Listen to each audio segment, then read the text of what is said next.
Let's compare the key differences between the F1's 2022 car versus 2021. Mercedes have won 94 times in 107 races since 2014. Prior to that, it was Red Bull, and before that, Ferrari. Seeing the same faces on the podium all the time can get predictable and take the fun out of racing. So to level the playing field, there are new regulations for the new car, one of which is the limit on the amount of money that teams can spend. So that success is better determined how efficiently a team can spend money as opposed to how much they can spend.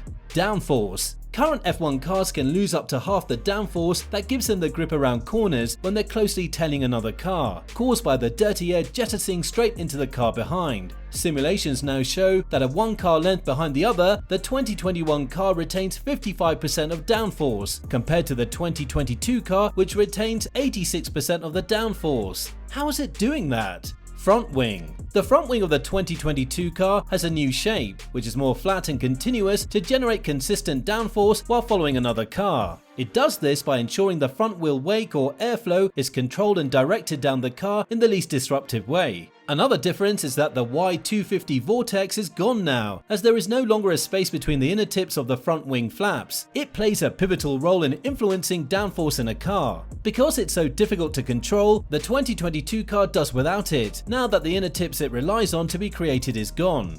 Wheels and tyres. F1 cars will finally have low-profile tyres and wheels increased in size from 13 to 18 inches. A reduced tyre profile means it will deform less, which produces less aerodynamic disturbance. Wheel covers make a comeback from its last use in 2009, which helps teams to better manage heat ejected out of the wheel face and control weight created by the front tyre. A new gizmo is introduced called wheel deflector panels, which wrap up from the wheel suspension and over the wheel to displace any airflow around the tyre. All of these hope to make the wheels and tyres less temperature sensitive so that drivers can push hard throughout stints while having enough performance drop-offs to make strategy interesting. Hopefully that's true, because nobody wants to see any more exploding tyres, especially Max Verstappen.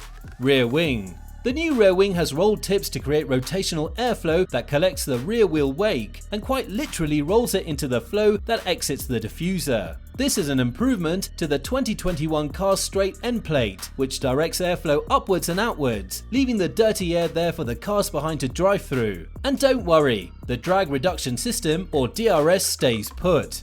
Ground effect design. Ground effect first came around in 1978 thanks to the Lotus F1 team. They turned the underside of the race car into an upside-down airplane wing to generate negative pressure. This sucks the car toward the track to add more downforce. The design was enough for Mario Andretti to win the World Championship with the Lotus 79, so why was it banned in 1983? This dynamic floor allowed for low pressure, high-speed airflow to occur uniformly throughout the entire car width. Combined with high pressure air above the car, it meant that the car was sucked to the ground. Plus, this downforce also didn't create any drag. Even though it ended up a little slow on straights due to a bigger rear wing to balance the car, drivers could enjoy high-speed corners with a downforce advantage of over 15% compared to the other drivers. But as more teams adopted this design, there was an increase in accidents due to the high cornering speeds. So the FIA outlawed it, and the 2021 car has a stepped floor. But why has it returned? The FIA wants to lessen the reliance of downforce generated by the car's body. Current cars try to use other elements to increase downforce, but this stops working when the car is closely followed by another. The 2021 car experiences a loss of downforce of 35% at a 20-meter distance and 46% at 10-meter distance, but the 2022 car reduces the figure to 4% and 18% respectively. A 3D floor that produces efficient downforce without disrupting airflow behind means cars can chase closer and for longer.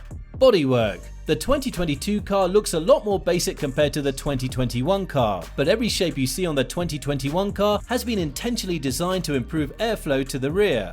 Cooling exit louvres returned this year, which were banned in 2008, so look out for that.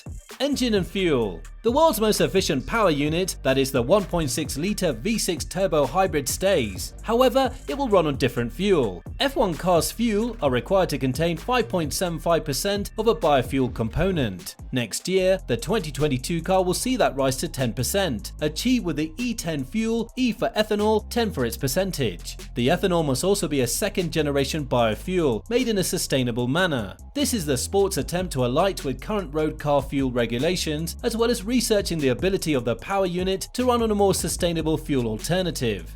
Overall safety. Remember that Netflix episode Man on Fire? At the 2020 Bahrain GP, Romain Grosjean emerged from a fireball after his Haas hit the barrier and split in half. In 2022, the car must be able to withstand 48% and 15% more energy in the front and rear impact tests. The engine must separate from the chassis so it does not get exposed to fuel. Every chassis will also undergo static squeeze tests to certify their strength. Improvements will be made to the headrest and fuel tank so it's harder for parts to break off in a way that scatters debris on the track.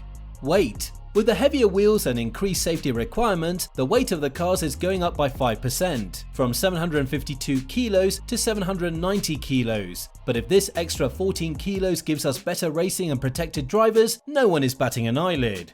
What we see now is an idea to illustrate interpretation of the new regulations. Ultimately, teams will develop the car in any style the design freedom permits. Every driver agrees that the car looks fantastic, but that what they're most looking forward to is learning to navigate the car on track, which will be worth it if it delivers its promise to improve the quality of racing. It's been speculation and simulation, but we'll have to wait and see to know if this car really can drive the talk.